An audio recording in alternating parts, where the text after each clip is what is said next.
Road వెంట వెళ్తుంటే chain snatch చేస్తాడు ఒకడు.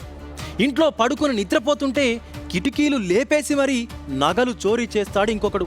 అంతేనా, నకిలీ ఫోన్ పేలు చేసి మరీ బురిడి కొట్టించేవాడు మరొకడు. ఓల్డ్ ఏజ్ పీపుల్ని టార్గెట్ చేసి మరీ ఇంత దోపిడీకి తెగబడుతున్న చిచొరగాళ్ళు కొందరు.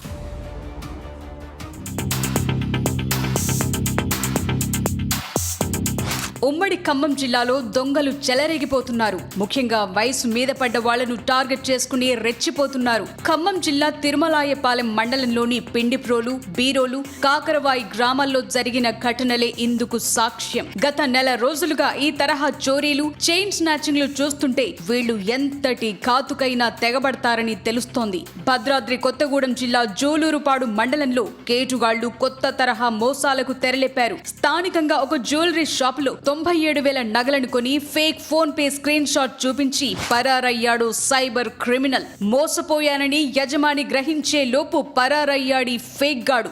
మరోవైపు అనంతారంలో అర్ధరాత్రి వేళ నిర్మాణంలో ఉన్న ఇంటికి కిటికీలోంచి వచ్చాడో దొంగ.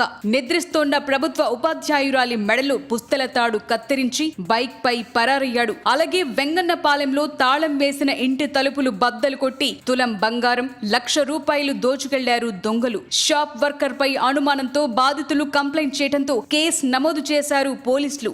వరుసగా జరుగుతున్న ఈ చైన్ స్నాచింగ్లు, చోరీలతో పల్లె జనం అట్టుడికిపోతున్నారు. బయటకు రావాలంటేనే హడలిపోతున్నారు. రాత్రి వేళల్లో పెట్రోలింగ్ పెంచాలని డిమాండ్ చేస్తున్నారు.